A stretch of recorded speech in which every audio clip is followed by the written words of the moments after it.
Hello friends, there are three distinct layers of understanding. First layer is something where we discuss principles, the underlying truth which drives the discussion. And this layer of principle gives an idea of why, like why we are doing something, right? Then based on certain principle, we define frameworks and models, right? So frameworks and models are designed or are drafted to achieve something specific. For example, we have risk management framework, we have privacy framework. So these frameworks are designed to achieve certain objective. So this gives an idea of what, right? If you look into the evolution of our discussion on in information security, you will see that in domain 1 we discussed about the principles of information security. There we discussed 6 fundamental principles of information security.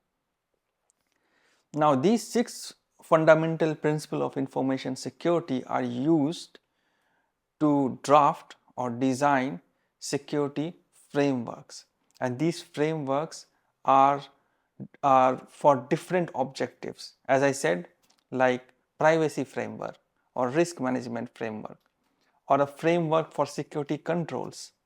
So these are frameworks, and we take these frameworks as a baseline documentation for our organization, and we develop or we carve the security policy specific to our organization, keeping in mind the framework. The decision of which framework to pick is very subjective, and it depends on the type of organization we are dealing with. If it's a healthcare hospital, if it's a financial institution, or if it is a private company dealing with customer privacy data. So these all consideration will let you choose or will let you decide which framework is suitable. You can go for one framework and you can go for more than one framework. So take a step back and think that the 6 fundamental information security principles are something which is the untold truth in the realm of information security, and you design framework, and there are a specific organization who take responsibility of designing framework, and we take these frameworks and we take the fundamental information security principles and design an information security policy for our organization. This is what was the summary of domain 1. This is what we did in domain 1. And in domain 2 we looked into some details of asset security. Now in domain 3, since we are discussing the architecture and designs, the secure architecture and design, there again the discussion of fundamental principles come in, and we have seen that there are many different information security principles which are specific to secure design, which we have discussed so far.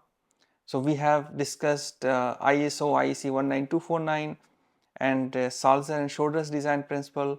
There we have seen concepts like domain separation, least privilege, need to know. So those kind of principles we have discussed.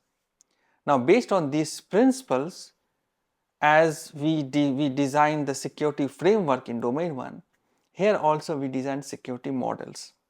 Now these security models take in consideration the security principles, the information security principles as well, like the confidentiality, integrity, authenticity, non-repudiation, access control and availability. So these are the 6 information security principles.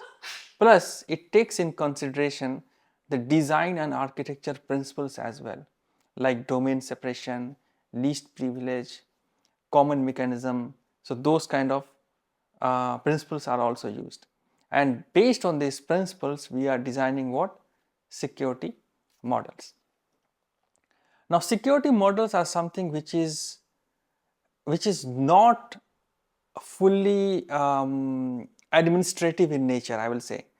So when we discussed a security policy or a security framework in domain 1, where our objective was to manage the security and risk for an organization, there we draft a document, right? So this document is not going to be used as a computer program or an application, a specific hardware chip, right? But security models are something which is going to be part of the reference monitor, trusted platform module, reference, the hardware and software is to access control.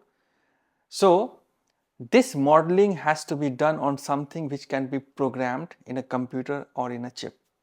That's why we model these security design and architecture principle using the foundational principle of mathematics, right?